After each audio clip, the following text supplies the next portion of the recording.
درانی صاحب، جب سیاسی ایفرٹ ہوتی ہے بڑی امید پیدا ہو جاتی ہے، آپ کوئی نہ کوئی حل نکل آئے گا، لیکن پاکستان نے تمام تر طریقے آزما کے دیکھ لیے، سیاسی ایفرٹ بھی کر کے دیکھ لی، سفارتی ایفرٹ کر کے بھی دیکھ لی، دھمکی دے کے بھی دیکھ لیا، اٹیک کر کے بھی دیکھ لیا، ان کو سبق سکھا کے بھی دیکھ لیا۔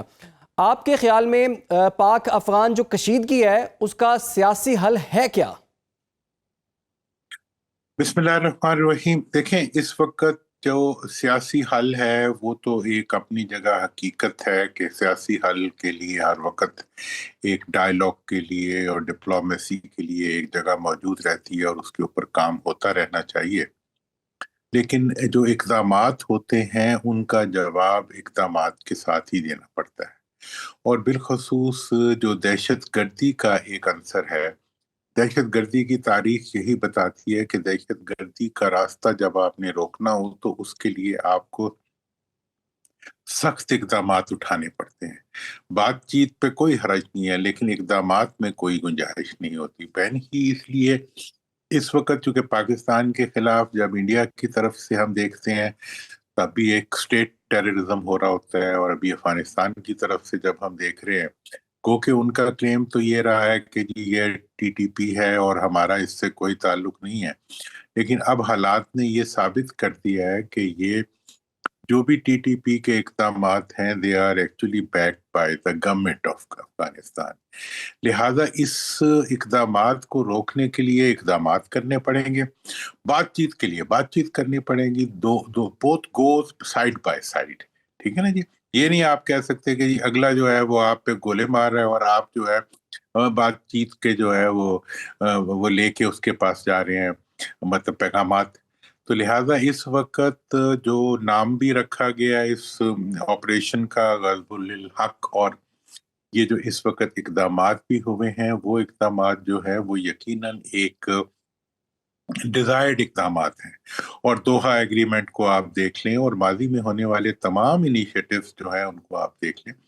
اس کے حساب سے افغانستان اپنی ذمہ داری سے پہلو تہی نہیں کر رہا،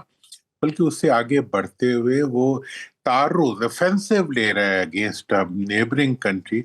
جو کہ ان کی ہمیشہ سے ان کی پشتی باندھ رہی ہے۔ پورا پاکستان جو ہے وہ ہمیشہ افغان، جب رشین آکوپیشن سے لے کے بات امریکن آکوپیشن کے دوران بھی، مطلب پاکستان نے ایک مثبت رول پلے کیا ہے۔ تو ایسی صورت میں ایسی حکومت اور ایسے ملک کے ساتھ اس قسم کا رویہ جو ہے وہ بہت تکلیف دہ بھی ہے اور افسوسناک بھی ہے، لیکن بات چیت تو بہرحال ہوتی ہے، ہوتی رہے گی، ہوتی رہنی چاہیے۔ اور لیکن سر بات چیت کا کوئی حل نہیں نکلا نا، تو آپ کو پتا ہے کہ قطر نے بھی میڈیشن کی، ترکی نے کہا کہ جی ہم مسئلہ حل کراتے ہیں، سعودی عرب کی بھی کال شالز گئی ہیں، لیکن مسئلہ یہ ہے کہ افغان طالبان رجیم پہ کوئی ٹرسٹ کرنے کے لیے تیار نہیں ہے، اور ان کی کوئی ذمہ داری لینے کے لیے بھی تیار نہیں ہے، ان کی کوئی ضمانت دینے کے لیے بھی تیار نہیں ہے۔ تو پاکستان نے تو ایسے بہت سے موقع دیے، آپ کو پتا ہے اکتوبر میں جب پاکستان نے ایک جھلک ان کو دکھائی تھی اور ان کے 7 جگہوں پر اٹیکس کیے تھے، اس کے بعد سے پھر 4 مہینے پاکستان نے پھر 2 ممالک کو دیے تھے کہ جی ان کو سمجھا لیں، ان کو سمجھ آ جائے، لیکن ان کو سمجھ نہیں آ رہی۔ اب صورتحال بارڈر پر سر اتنی خراب ہے، اس کا پاکستان کی داخلی سیکیورٹی پر کیا اثر دیکھ رہے ہیں؟ دیکھیں، پاکستان کی داخلی سیکیورٹی پر تو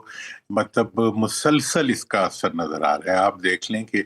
پورے ہمارا جو بارڈرنگ ایک پروونس ہے، اور اس پروونس کے اندر جو ہے ہم نے مسلسل ایک افغان دہشت گردی جو ہے اس کو ہم نے فیس کیا ہے، اور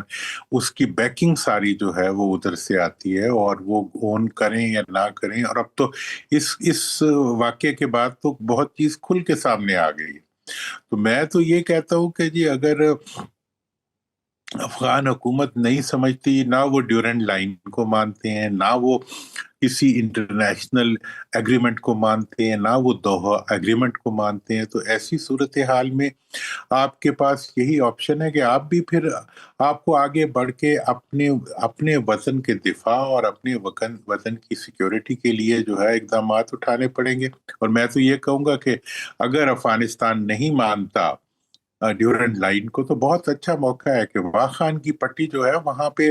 اگر آپ آگے بڑھتے ہیں اور وہاں پہ افغان عوام کو ایک آپ ایکسیس دیتے ہیں اچھی، اور جس کی وجہ سے مطلب پورا افغانستان کے اوپر ایک مثبت اقدام پڑتا ہے، تو پاکستان کو اس پہ بھی سوچنا چاہیے،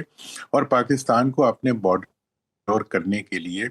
جو بھی پریکٹیکل اقدامات اٹھانے ہوں وہ اٹھانے چاہیے۔ اور آپ دیکھیں ایک اور بہت بڑی حقیقت ہے کہ امریکہ جب افغانستان سے گیا تو وہاں بے شمار الٹیمیٹلی ہائی ٹیک جو اسلحہ تھا اور اس کے ساتھ ساتھ جنگی وہ جو تھے اکوپمنٹس تھے جی وہ وہاں چھوڑ کے چلے، اور اب وہ تمام چیزیں جو ہیں وہ پاکستان کے اگینسٹ دہشت گردی کے لیے استعمال ہو رہی ہیں، اور وہ دنیا کے لیے بھی ایک بہت بڑا چیلنج بن چکی ہے وہ تمام اسلحہ جو اس وقت جس کے انبار جو ہیں وہ اس وقت افغانستان میں تو موجود ہیں۔ درانی صاحب ایسا ایسا تو نہیں ہوا ہوگا نا کہ امریکہ جو ہے وہ بھول گیا ہوگا اتنا بڑی تعداد میں اسلحہ، $7.2 بلین کا اسلحہ وہاں پر بھول تو نہیں گیا؟ آپ کو لگتا ہے کہیں کوئی ڈیلیبریٹ ایفرٹ بھی ہے اس میں؟ دیکھیں جی، میں تو اس کے بارے میں میرا تو ایک اس کے بارے میں ہے جی، اگر ڈیلیبریٹ ایفرٹ ہے یا نہیں ہے یہ ہمارے لیے چیلنج ہے۔ اور آپ کو پتہ ہے پاکستان میں آج سے 1.5 سال پہلے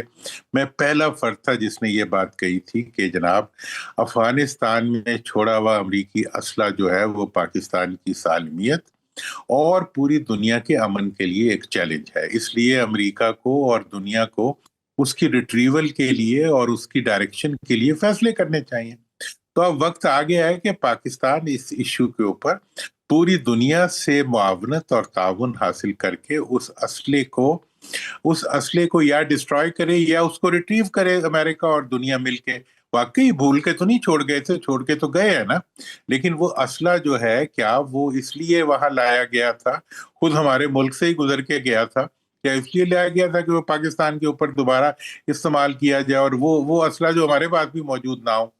تو لہٰذا ایک اس وقت امریکہ کو اور دنیا کو پاکستان کو بیکنگ کرنی چاہیے جی کہ وہ اس سچویشن سے ڈیل کریں، ایٹ دی سیم ٹائم جو ہے اس اسلحے کی جو ہے وہ ڈسٹرکشن اور اس اسلحے کی ریٹریول کے لیے اقدامات اٹھانے چاہیے۔ اور اس وقت تو حال تو یہ ہے کہ آپ دیکھیں یہ جو انڈین offensive ہے اس کے پیچھے واضح طور پر انڈیا اور را اور موساد دونوں کھڑے ہوئے نظر آتے۔ تو اب اگر اور ایسے موقع پہ کہ جب انڈین پرائم منسٹر جو ہے وہ اسرائیل کے دورے پہ گئے ہوئے اور نیتن یاہو کے ساتھ وہ جفیاں ڈال رہے ہیں، اس وقت پاکستان کے اوپر اس قسم کا offensive اگر طالبان لانچ کرتے ہیں تو یہ تو صاف بتا رہا ہے کہ یہ ایک ملی بھگت ہے، اور دنیا کی جو معروف دہشت گرد سٹیٹس ہیں، دیکھیں انڈیا نے کینیڈا میں دہشت گردی کی، امریکہ میں دہشت گردی کی، یورپ میں دہشت گردی کی، اور یہ ان کی جو انٹیلیجنس ایجنسیز ہیں اس نے اس کے پروف دیے ہیں۔ بالکل اور ایک حال اسرائیل کا ہے کہ وہ تو ایک بین الاقوامی دہشت گرد ہے۔ اب ان دونوں چیزوں کی موجودگی میں اور ابھی جو UN کی رپورٹ آئی ہے اس کے حساب سے بھی افغانستان خود جو ہے وہ اس وقت اس کا جو تمام تر ایگریمنٹس دوحہ ایگریمنٹ سے لے کے ہر ایگریمنٹ کی خلاف ورزی کر رہا ہے۔ تو لہٰذا اگر دنیا نے مستقبل میں دہشت گردی کو دوبارہ پھیلنے سے روکنا ہے تو اس وقت پاکستان کے اقدامات کی بیکنگ کرنی چاہیے، بالکل اور افغانستان کو مطلب اس کی لمٹس میں لانے کے لیے تمام اقدامات دنیا بھر کو مل کے بالکل